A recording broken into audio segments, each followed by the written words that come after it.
Nathan Wallace was once the kind of man people crossed the street to avoid. Clad in a worn leather jacket and a perpetual scowl, he carried the weight of his regrets like a visible burden. At just 35 years old, Nathan had lost everything: his job, his marriage, and most devastatingly, his sense of purpose. He lived in a tiny, dimly lit apartment, where the flicker of a dying lamp cast shadows that resembled his broken dreams. Every night, he stared at the ceiling, haunted by the words of his ex-wife. "You gave up before life even had a chance to test you." One cold winter morning, Nathan found himself wandering aimlessly through the city like he often did, his hands buried in his pockets, and his breath visible in the frosty air. He paused by a park where children played on the swings and parents laughed as they pushed strollers. He envied their joy, their ability to live in a world so full of color, while his remained endlessly gray. As he turned to leave, a small flyer fluttered against his shoe. Picking it up reluctantly, he read the bolded words: "Climb your mountain, change your life. Community hike every Saturday." Nathan scoffed. Hiking? Changing his life? He could barely climb out of bed in the morning. But something about the idea lingered.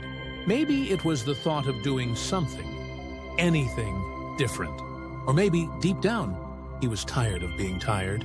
Despite his skepticism, he found himself at the park the following Saturday, joining a group of strangers bright-eyed and full of energy.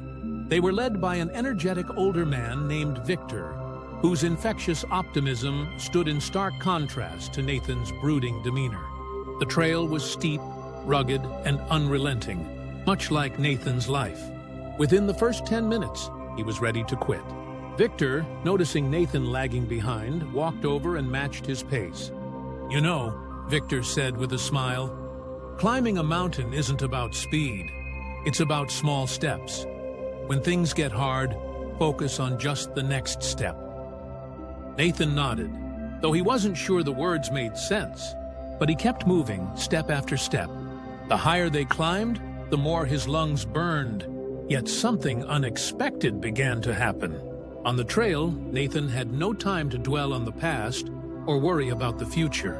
All that mattered was the present, the next sturdy rock, the next breath, the next step.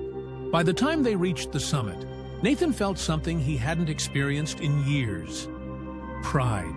The view was breathtaking, rolling hills under a golden sunset. But it wasn't just the scenery that moved him. It was the realization that he had done something difficult and finished it. Victor patted him on the back and said, "You see? The mountain didn't care about your past.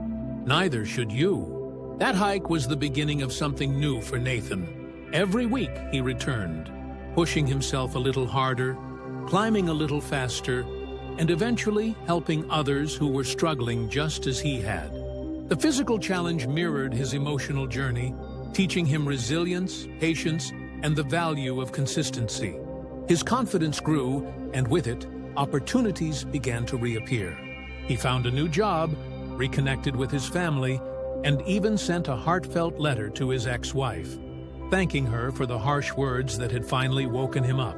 Months later, Nathan stood once again at the summit of the mountain, this time with a group of newcomers he had encouraged to join.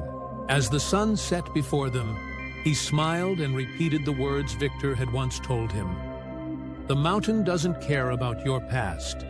Neither should you." Nathan's life wasn't perfect, but it no longer needed to be.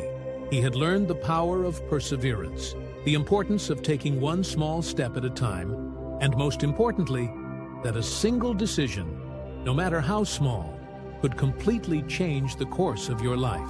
The mountain had become his teacher, and with every climb, he reminded himself and others that no matter how far you've fallen, you can always rise again.